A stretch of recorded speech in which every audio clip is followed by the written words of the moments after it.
Sais-tu que les milliardaires ne visitent pas les biens immobiliers qu'ils acquièrent? Alors pourquoi toi, tu ne pourrais pas faire la même chose? Moi, c'est ce que j'ai fait. Plus de 70% des biens immobiliers que j'ai achetés, je ne les ai jamais visités physiquement. Et pour autant, ça ne m'a pas empêché d'acquérir un patrimoine immobilier de plus de 5 millions d'euros et d'avoir plus de 200 000 euros de loyer qui tombent chaque année. Alors dans cette vidéo, on va voir quelles sont les astuces pour acquérir des biens immobiliers et les visiter en tant qu'expatrié et non résident. Je vais publier encore une autre vidéo la semaine prochaine, alors je t'invite à t'abonner à ma chaîne Immo pour Expat. En tant que non résident et expatrié, on peut faire face à un défi qui est la distance et notamment dans le cas où on doit visiter des biens immobiliers. Quand j'ai commencé à investir dans l'immobilier, j'ai créé une méthode que j'ai construite tout au long de mon expérience d'investisseur immobilier. La première chose que j'ai compris, il fallait que je trouve quelqu'un de confiance sur place. C'était mon référent, la personne à laquelle je pouvais me référer et la personne qui pourrait aussi me rapporter des informations essentielles. Alors cette personne-là, ça peut être un membre de ta famille, une connaissance, un ami,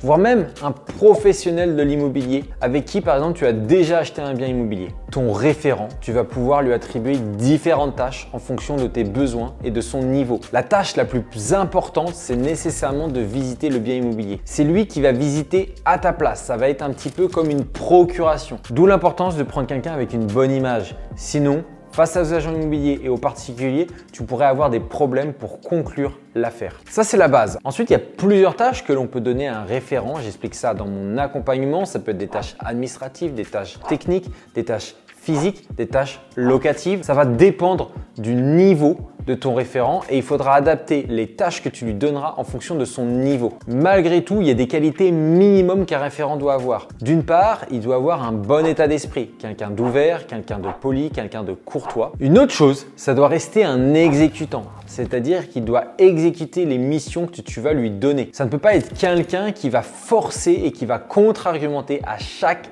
étape que tu lui indiques. Ça ne peut pas être quelqu'un qui va te contredire, contre-argumenter et donc in fine t'épuiser à chaque mission que tu vas lui confier. D'où l'importance de mettre cette personne dans un rôle d'exécutant sans le soumettre, sans lui imposer, mais en lui séduisant ou tout simplement en lui confiant certaines vérités. L'autre critère essentiel, c'est une certaine disponibilité. Forcément, plus ton référent est disponible et plus il pourra t'aider. Alors on ne lui demande pas d'être là 24 heures sur 24 et 7 jours sur 7, c'est pas son rôle, mais il y a un minimum de disponibilité à avoir, notamment pour les visites. Je dirais que c'est le minimum. À toi de t'organiser avec lui, quelles sont ses plages horaires, quels sont les jours où il est libre et à ce moment-là, à toi de fixer les visites quand ça lui convient. Enfin, la dernière chose, si le référent peut avoir un certain niveau d'autonomie, ça peut être un sacré atout. Par autonome, j'entends tout simplement le fait d'avoir un référent qui est capable de, par exemple, distinguer quelles sont les éventuelles problématiques lors d'une visite, d'un bien immobilier, l'emplacement. S'il est capable de voir tout ça ou si tout simplement il est capable de poser les bonnes questions à l'agent immobilier,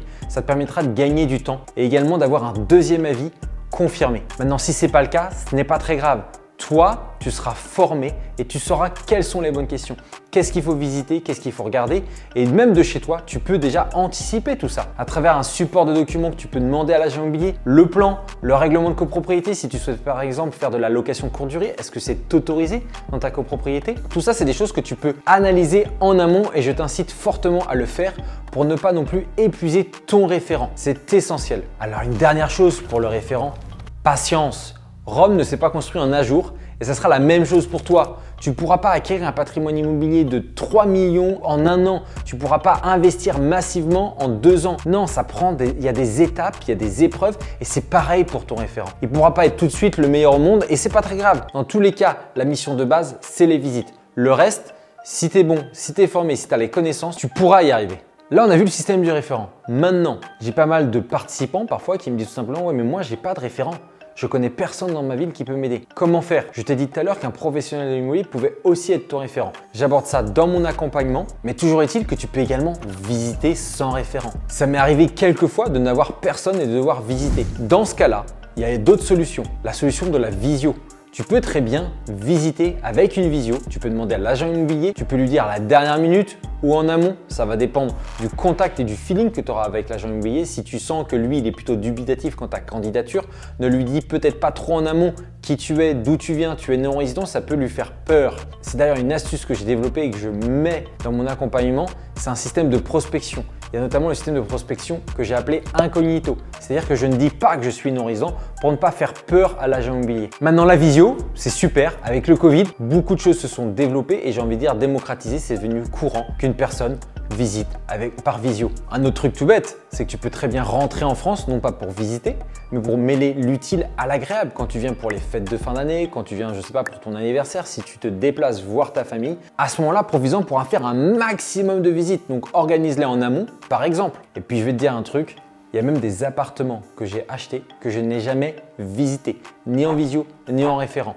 Dans quel cas tu peux faire ça? Dans le cas où le prix du bien est tellement intéressant qu'il n'y a aucun doute. Même si le bien immobilier il était dégueulasse, j'avais rien à perdre tellement le prix était intéressant. J'ai parfois acheté des biens immobiliers à moins de 50% de leur valeur. À ce moment-là, le risque, il est quasiment inexistant. Je ne vois pas vraiment ce qui peut se passer. Et ça fait d'ailleurs partie de mes meilleures affaires. La troisième solution, c'est le chasseur immobilier. Alors forcément, il faudra faire le tri, mais ça peut être une très bonne solution pour visiter à ta place et te trouver un bien. Avec le temps, j'ai créé un réseau et parmi ce réseau, il y a quelques chasseurs immobiliers qui sont très performants. L'idée, c'est de sélectionner les bonnes personnes, des chasseurs qui vont être sérieux, fiables et qui vont apporter de véritables affaires, de véritables biens qui seront rentables. Et je suis persuadé que si un jour tu achètes avec un chasseur immobilier, que tu t'entends bien avec lui, que tu as gardé un bon contact, alors à ce moment-là, il sera plus enclin à te rendre un service, à te faire une fleur et pourquoi pas visiter exceptionnellement 1, 2, 3 biens que tu as déterminés, sélectionnés en échange peut-être d'un petit billet ou même tout simplement par correction, il le fera et pour garder une bonne relation avec toi. Et pourquoi pas parce qu'il pourra aussi choper par exemple la gestion locative du bien que tu vas acheter. Mais tout ça, c'est aussi une question de relation. Entretiens des bonnes relations avec tes intermédiaires, avec les agents immobiliers, avec ton référent, avec ton chasseur immobilier, de manière à optimiser tes chances. À ce sujet-là, j'ai mis en place un système unique pour ma communauté. Ils reçoivent dans une newsletter toutes les offres potentielles de biens que des chasseurs immobiliers ont exclusivement gardées pour ma communauté. Ce genre de biens, ce sont des biens que je trie, que je sélectionne et que je vois en amont et qui sont distribués à ma communauté. Donc si ça t'intéresse et tu préfères passer par ce type de service, inscris-toi à ma newsletter, tu pourras profiter d'annonces de biens clés en main par des chasseurs immobiliers de manière gratuite. Je suis Frédéric d'Immo pour Expat et j'aide les expatriés et les non-résidents à investir dans l'immobilier en France. Je t'invite à t'abonner à ma chaîne et à laisser un commentaire sur le système du référent ou tout simplement ce que tu as pensé de la vidéo. À très bientôt et je te dis à la semaine prochaine pour une nouvelle vidéo.